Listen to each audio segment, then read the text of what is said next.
Hi everyone, Chef Mark with Appliance Factory Fine Lines, and I'm back cooking in the Monogram pizza oven. I'm gonna be making sides. I'm gonna be making some potatoes and some roasted vegetables. If you didn't catch episode 1 of this little series, it's down in the description. While you're clicking down there, why don't you hit the subscribe button? Oh wait, thanks, appreciate that. Okay, so let's do some potatoes and some vegetables.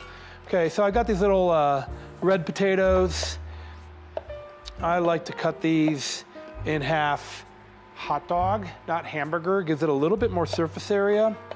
I'm gonna do this with a little bit of salt, pepper, some fresh thyme, and then I have one of these sizzle pans, which I talked about in the first video.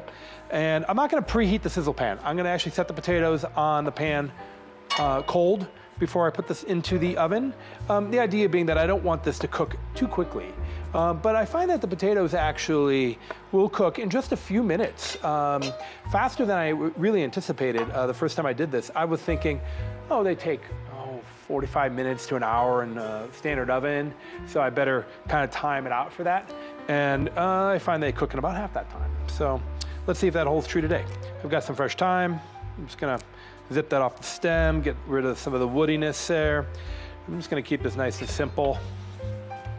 Avoid things that want to burn. So, for example, if you have a potato recipe that has like natural sugars in it, like sweet potatoes, I find that you need to go at a really low temperature in this oven because they tend to over caramelize. Anything that's kind of sticky sweet will tend to want to burn. A touch of salt, a little bit extra virgin olive oil, salt, pepper, and maybe just a couple red pepper flakes as well. You see, I'm not a big fan of measuring. Okay, I'm gonna give these a toss. If I'm doing a large amount of potatoes, I can put them on my sheet pan here, but I'm just doing a little bit. I would say this is enough if I was just doing dinner for maybe 2 people. That would be enough for a portion for 2. And what I like about this is you don't have to worry about what are you gonna do with your leftovers. Just make enough for dinner tonight and just make it fresh again tomorrow. It's so quick. Okay, we're gonna slide that in the oven in a minute. Okay, I've got some fresh vegetables here. Zucchini, squash, onions and peppers. I'm gonna put my head down and get through these. All right, here we go.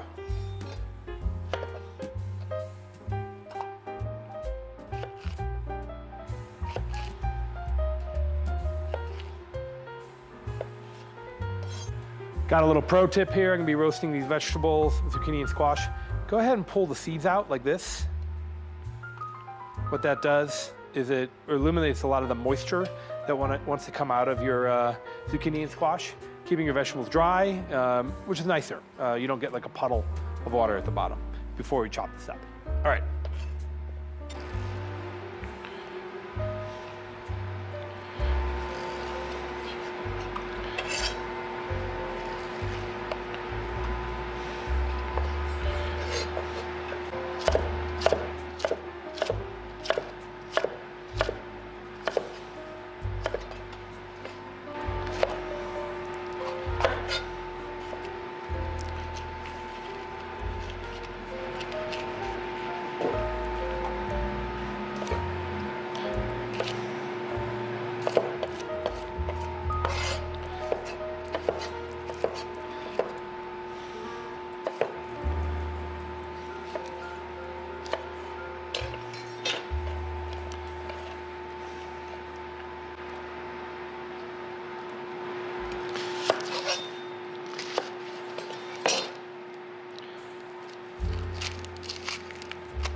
All right, I got some simple vegetables here. I'm just gonna season this before we go into our oven. So I've got the dome temperature set at 1100 and the stone set at 600. And you know, that's a little tight, I would say. I actually want a little bit more space. So I'm going to change this up a little bit. I'm going to go onto my big sheet pan here, like so. So I'm actually going to nestle this right there. for now. Okay, and then let me season this.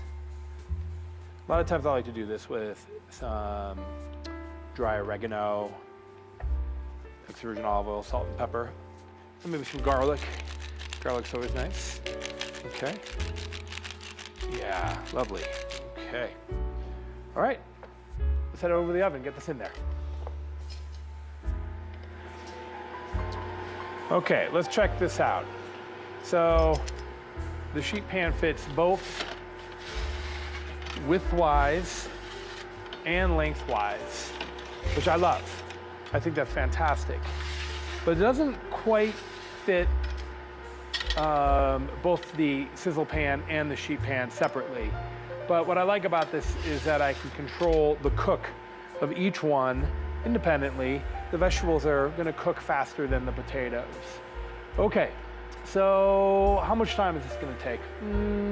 I would say probably 20, 25 minutes. So, all right, I'm gonna set a timer. Okay, let's wait. I can't wait. It already smells great.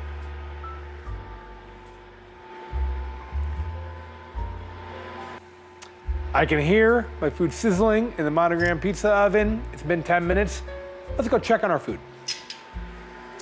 Okay, I've got my long tongs. Short tongs, you're gonna hurt your hands. So make sure you have long tongs because there's an air knife here that kind of keeps the hot air inside the oven. But if you get your hands too close, I mean, you're not gonna burn yourself right away, but it's pretty hot, so be careful. All right, got my long tongs here. Yes, look at this. So in just 10 minutes, the potatoes, they're already starting to get a nice sear on them. They're not sticking because I have a small amount of oil on there. I can feel they're still pretty firm, but man, in just 10 minutes, we're already getting nice coloration, nice, a nice doneness. It looks like the skin's starting to crisp up a little bit. And then our vegetables, darn it, our vegetables are almost ready. Again, here on that aluminum sheet pan, they're cooking quite nicely. Maybe they're sticking just a touch, but that's pretty par for the course. I'm gonna flip these around. I think the vegetables have another 3 minutes or so, and the potatoes, probably another 10 minutes. Let's give that a flip here. We'll check back in 3 minutes for the vegetables. I smell those vegetables, and they smell ready. Man, I love cooking in the pizza oven. Check this out. Potatoes need a few more moments. I'm just using the tongs to kind of give them a little squeeze. They're close, but I can just kind of tell. They just need a little bit more time. They're still a touch on the firm side. You certainly can cut them smaller if you were wanting them to cook faster, but there's a limit to how fast they will cook. But I'm gonna set that here, like so. I'm gonna kind of have them towards the front of the oven.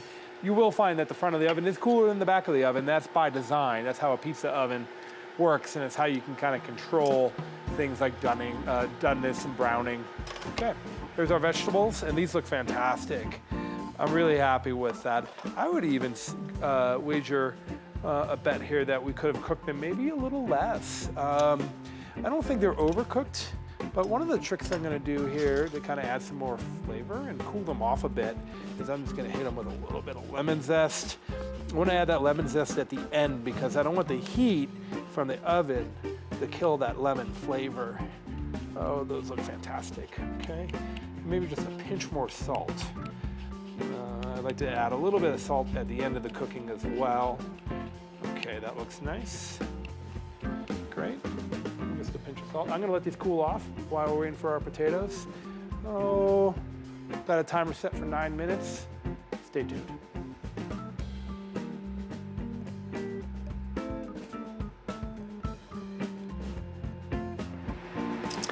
My vegetables look lonely, so let's check on our potatoes. It's been another 10 minutes, so 20 minutes total on the potatoes.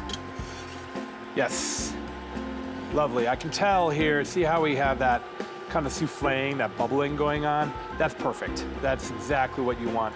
Those are gonna be crispy on the outside, pillowy in the middle. I'm gonna just give those a quick flash kind of back of the oven here, just to finish them up. You can see here in less than 30 minutes, including prep time and cleaning, you can make a couple of sides, a vegetable and a potato side.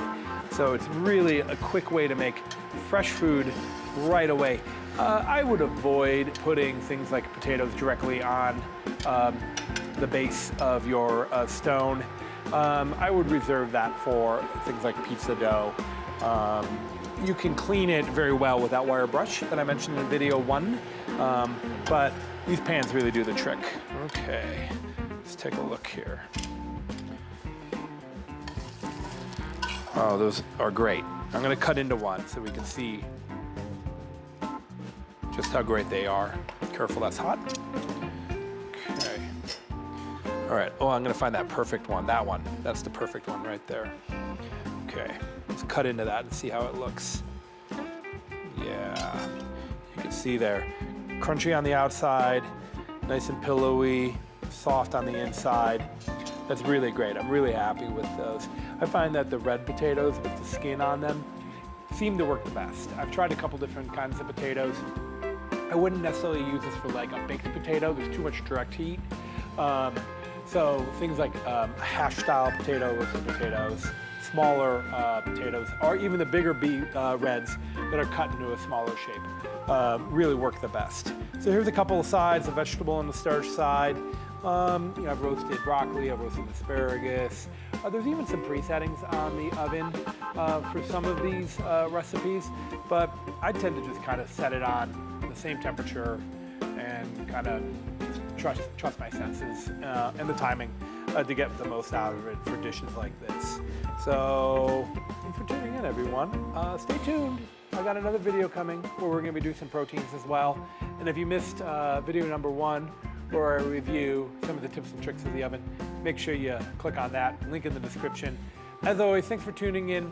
Make sure you hit the subscribe button. Thanks for tuning in.